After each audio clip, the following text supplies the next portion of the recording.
this is funny because this is not, even though this is pro wrestling, which is like staged, this is a real beef between two people that really didn't like each other.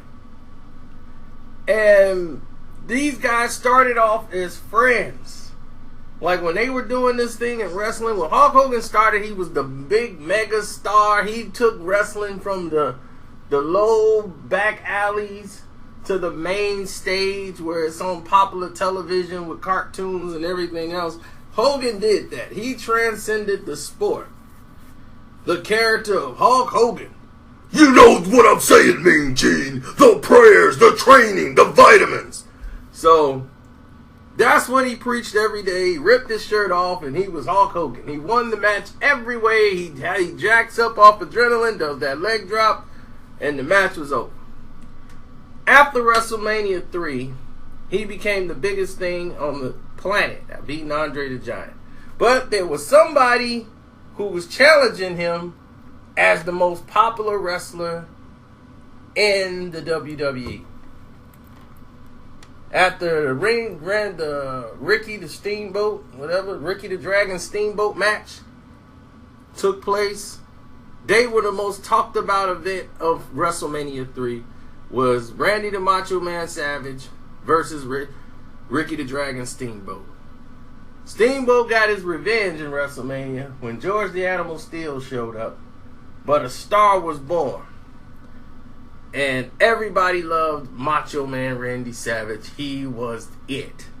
Now, behind the closed doors, what you don't see is all of the extra things that was happening once the lights and cameras died down. Macho Man and Elizabeth were really dating. It wasn't just for act. They brought her in and brought her into the act with Macho Man, and he's very protective. He's very secretive. He don't like a lot of people around him. He's paranoid. A lot of people think it was too many blows upside the head that turned him into a paranoid maniac. But he would basically treat her like a property and like keep her fortress and everything. And his paranoia was actually written into most of the scripts that, he agreed to do, if it's best for the event to make it look real, like letting Jake the Snake actually bite him. That was written in there. But what people didn't know is that Macho Man really had a temperature like 100-something degrees because of that snake bite. But all while they were there and they were friends with Hogan, Hulk Hogan, they decided, look, we got to ride this Macho Man thing, and Hogan's dying right now. Like, he's dying out. He's not as popular as he used to be. Hogan needs a break. And we're going to give it to him. We're going to have a new champion, and we're going to set up a tournament to see who's going to be the champion. They knew right away Macho Madness ruled over the entire sport, and it was spreading like fire. They wanted to jump in on it right away, and they made Macho Man the heavyweight champion of the WWE, and he won the tournament, and that became the biggest event ever. And everyone thought Hogan would win the tournament. Once he got eliminated, it was like, wow, we're going to have a new champion. Somebody's going to be the new heavyweight champion of the WWE. So it became a major staple in the whole relationship with Hulk Hogan and Macho Man Randy Savage, who had built up a relationship at this point of being friends and having his wife meet with, Randy was like, okay, I'm going to let you guys in a little bit and trusting. And more, they were corrupting Miss Elizabeth, how she shouldn't be staying in the house all by herself. And, she needs to have a life too when Randy's on the road and he's traveling and she's not there anymore. So they led to a lot of them having arguments. And Randy Savage was not happy about the roles with having Elizabeth in the way. So they said, well, you guys were spotted a lot, like being friends. So we're going to try this friendship thing and make you guys like a team. And now that Randy's the heavyweight champion, he's going to be the good guy, and you guys are going to be the mega powers. And once that was taken off, you know, Randy Macho Man Savage didn't like Elizabeth's involvement with Hogan in the script. But in real life, he started to say when he's gone, he gives her money to just function in the house while he's gone. Like, order the pizza, his house is gated, nobody's coming in the house, I don't care who it is, you know, and they'll have parties at the Hogans, and this is why he didn't want it, because Hogan and them was swingers, you know, they went out and did their thing, so they were looking for new people to come in.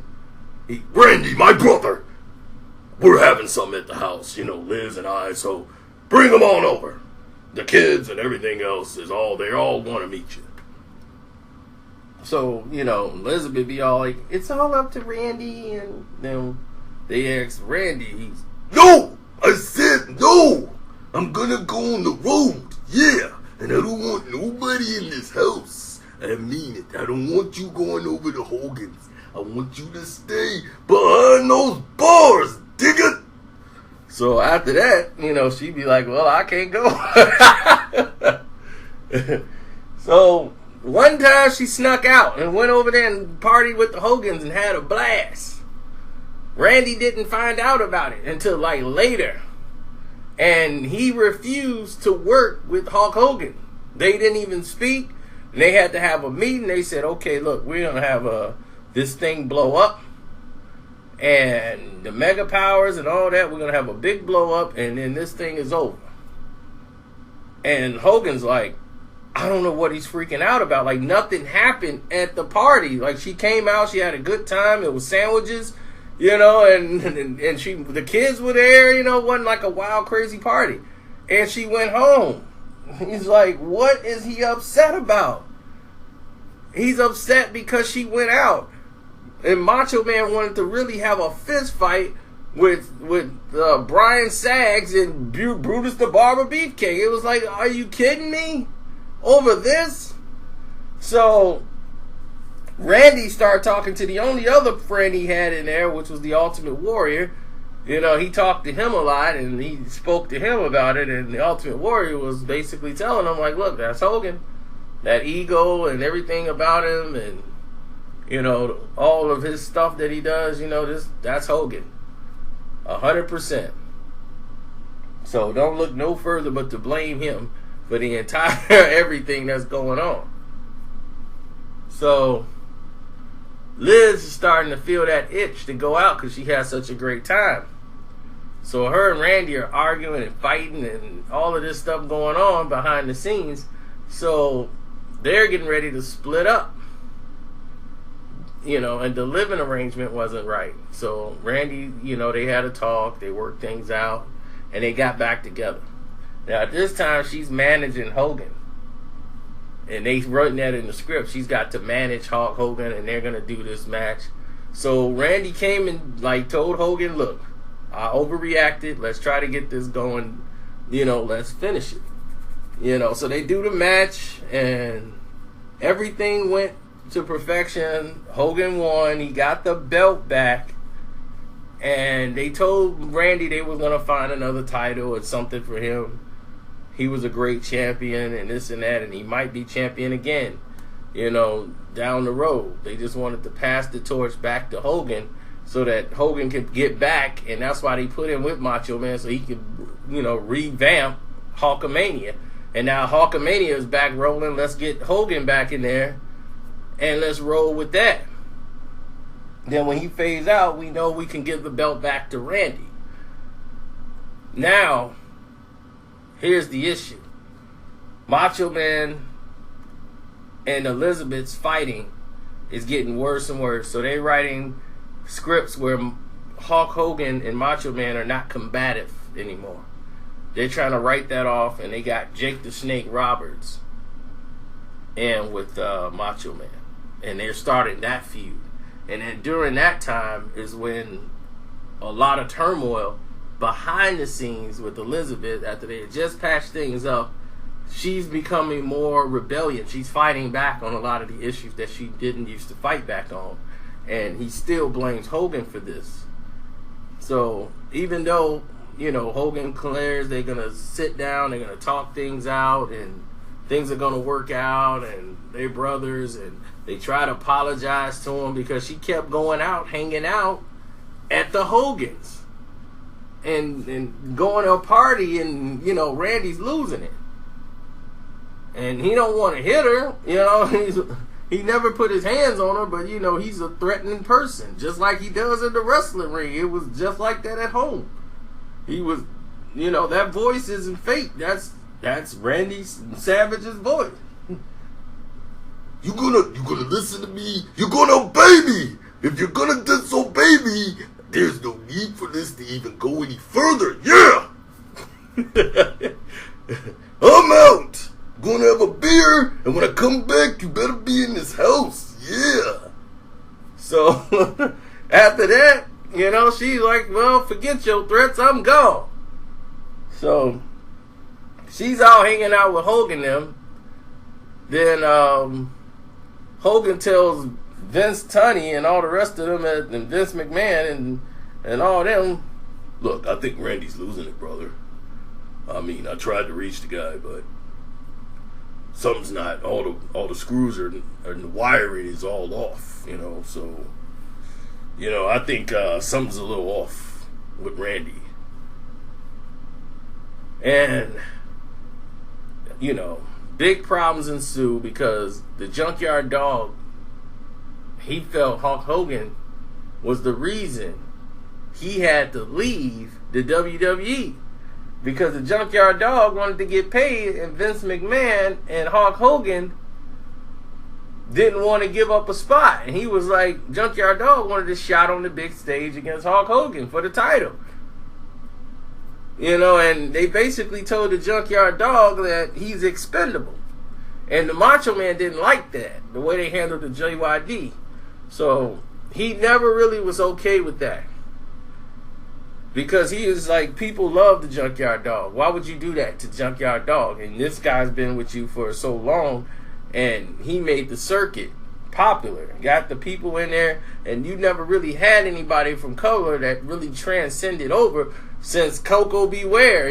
He just came out of nowhere. But before Coco Beware, there was the JYD juking, the Junkyard Dog.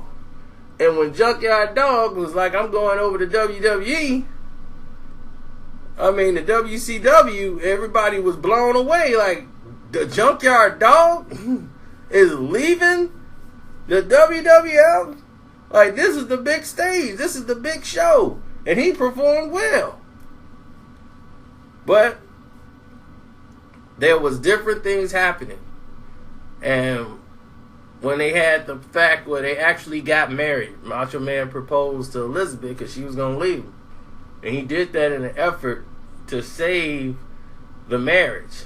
Now, he had Sensational Sherry managing him at the time, so that was Jake's girl at the time. They were like best friends and dating. So Jake the Snake and Macho Man, they all going through this whole thing. And Sherry, who was the women's champion, her and the Fabulous Moolah were the best female wrestlers at that time. Wendy Richter, she was just like an aerobics instructor that they tried to make the female Hulk Hogan. But all of this, they constructed some of the greatest matches within the rivalry of those two because they understood wrestling. But the thing is Hogan was the enemy. Hogan was the bad guy. Hogan was like, when it comes to wrestling, Hulk Hogan is like a F or a D minus. He never really did too many moves in the ring. It was a slam, a clothesline, a big foot, and a leg drop. That's about all the moves Hulk Hogan is going to do in a ring. These guys had energy. They were high flying, doing all these things, and putting themselves at risk for the entertainment value. What comes along with that is the price of pain. Macho Man was injured really bad. He had injured his knee, tore it up. So he was basically being an announcer while the matches were going on. Hogan was switching over to Hollywood. He was in semi-retirement. They had him come back, fight Yokozuna and all that stuff, but In the meanwhile, him and Liz end up divorcing. She had got hooked into the party life, got hooked on drugs, and once they split for good. Like, she just left, and Macho Man was like, I can't even keep her no more. You know, and he blamed Hogan for ruining that marriage because he was going back, getting her, she going over to Hogan's, meeting with everybody else, and then she ended up with Lex Luger when they went to WCW. And when he went to WCW, those same people there, like Luger and all those guys who came over from WWF, he was cool with Hogan and everything else. When he went to WCW, you know, he hooked up with Liz. You know, Liz thought he was cute and talked to him every now and then, and she was more rebellion and wanted to go back to the party life. She was enjoying it. She was a very fragile, emotional woman who was very, you know, easy to be controlled because of Randy and his paranoia, so that when she had her first chance of freedom and she got addicted to it, it was the parties at Hogan's all over again. Let's go. So now she's with Luger, and he's, you know, a drug head just like she is, and they're partying up a storm, and next thing you know, she overdoses and dies. And Macho Man loses it because even though they divorced, that was his wife, and he blames Hogan for her whole demise and lead down this road that led to her death. So he put out a song against Hulk Hogan, and nobody even knew this was like real. Like, everybody think it's a joke when Macho Man's rapping. Hulk Hogan, I'm gonna kick your ass. I mean, it's funny because it's Randy Macho Man Savage, but he was mad. For real, he wanted to fight Hulk Hogan. And Hulk Hogan's like, I'm not fighting Randy. You know, Macho Man is out of his mind, you know. So as big as Hogan was over Randy Savage, I mean, Macho Man, when they used to go to Venice Beach and work out with those guys, Randy would be up there trying to do as much weight and can lift about as much as Hulk Hogan. Randy did not want to feel second to anybody. Yo, like, ooh, yeah, see these guns here? These ain't chopped liver, yeah. So, when all of the smoke cleared and everything was over, you know, Randy ended up passing away. He had a heart attack driving the car. And that was unfortunate that he ended up passing away. But him and Hogan claims that they met and patched everything up. It was just a sad ending to a story where he actually remarried, was happy, you know, but things were never the same between Hulk Hogan and Macho Man after that. They never patched things up. Because Elizabeth was like his first love that he really cared about, like, that he shared all his secrets with. This was his main girl, and you come in there and destroy his life. Randy holds a grudge like nobody's business. And that was basically it, man, you know. So that was how the beef went down with Hogan and Macho Man. It's your boy Carcino. I'm out, and for those who's young enough don't understand what we're talking about, sorry. What else could I say but sorry?